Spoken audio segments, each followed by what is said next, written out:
Welcome to this explainer tailored specifically for our emergency, critical care, and internal medicine docs. Today, we're going to unpack a critical and, honestly, often deadly phenomenon. We're talking about why a completely normal lactate level might actually be deceiving you during those crucial first 4 hours of sepsis resuscitation in the ED. Let's get right into it.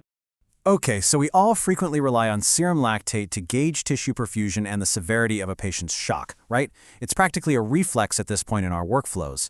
But here is the absolutely crucial question based on the latest clinical data. Is that initial normal value a genuine green light, or is it actually a deadly physician trap? Here's our roadmap for today's explainer. First, we'll hit the normal lactate trap. Second, lactate kinetics and pathophysiology. Third, the unique danger of geriatric sepsis. Fourth, multimodal perfusion assessment. Fifth, assessing patient fluid status. And finally, we'll wrap up with key take-home messages.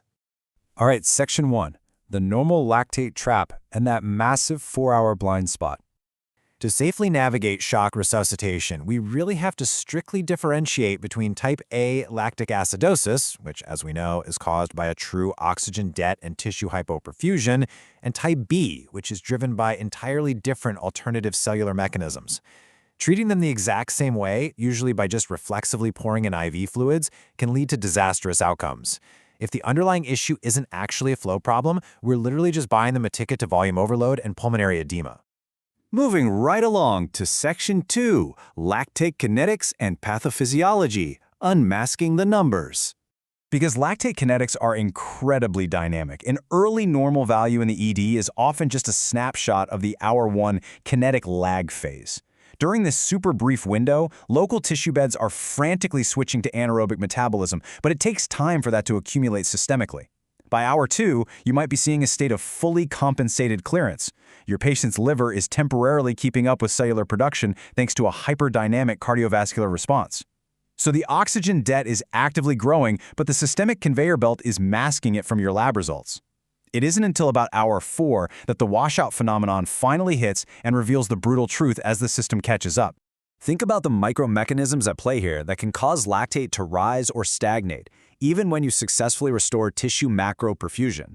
For instance, an endogenous adrenaline surge can stimulate beta-2 receptors, basically causing the cells to over-rev and produce lactate aerobically. Then there's the liver clearance lag. If your patient has cirrhosis or shock liver, the clearance conveyor belt is just broken. And here's a really counterintuitive one. A delayed washout spike at hour 2 or 3 actually signals successful microvascular recruitment. It means previously clamped capillary beds are opening back up. It does not necessarily mean worsening shock. Which brings us to Section 3, the geriatric sepsis danger, an incredibly vulnerable population. So, elderly patients, generally those over 65, suffer from a blunted adrenaline response. What does that mean for us? It means they often completely lack that early warning type B lactate spike. Furthermore, their baseline vascular stiffness means a normal blood pressure of 120/80 might actually represent profound, occult, cryptic shock for them. Couple that with age-related endothelial dysfunction, and you have a perfect physiological storm where severe hypoperfusion is totally masked by seemingly benign vital signs in normal lab printouts. So, the absolute crucial point is this. In older individuals, the primary presenting symptom of severe sepsis is often sudden confusion or altered mental status. It's not necessarily a high fever or a massive lactate spike. Do not let a normal lactate override your clinical judgment in this population. If grandma looks sick and is newly confused, assume she's in shock until proven otherwise. All right, Section 4, multimodal perfusion assessment. This is all about looking beyond the lab. If the initial lactate is lying to us, we have to transition to bedside multimodal perfusion markers, simple tools like capillary refill time, where a normal threshold is less than 3 seconds, and the modeling score give us an immediate real-time picture of peripheral blood flow. This is completely independent of the liver's clearance lag. And hey, if you have central access, calculating the veno-arterial PCO2 gap, specifically looking for a gap greater than 6 millimeters of mercury, can quickly confirm if cardiac output is actually sufficient to wash out CO2. These physical and functional markers are so much more reliable in the acute phase than waiting around for a static lab draw.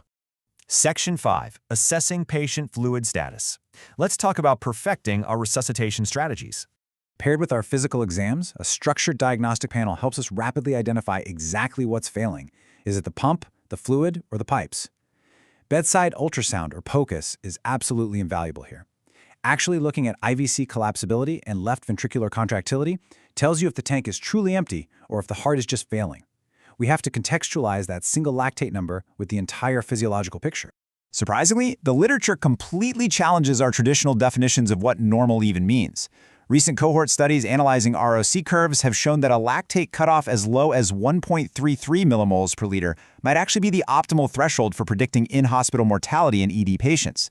Think about that. It proves that even relative hyperlactatemia, values most of us typically brush off as totally fine, can be inherently dangerous and absolutely warrants your close attention. And massive retrospective ICU cohort data from the US and Europe reminds us of the scary flip side of this coin. Nearly 50% of severely ill septic patients present with completely normal lactate measurements. 50%. The mortality rates are shockingly high even in those normal lactate groups across different illness severities. This proves, once again, that a normal value cannot safely rule out severe illness. Furthermore, the overall trend is way more important than the absolute initial number. Studies show that if your second lactate measurement in the ED remains above 3.15 millimoles per liter, or if complete normalization just isn't achieved, the mortality risk increases more than six-fold. Six-fold!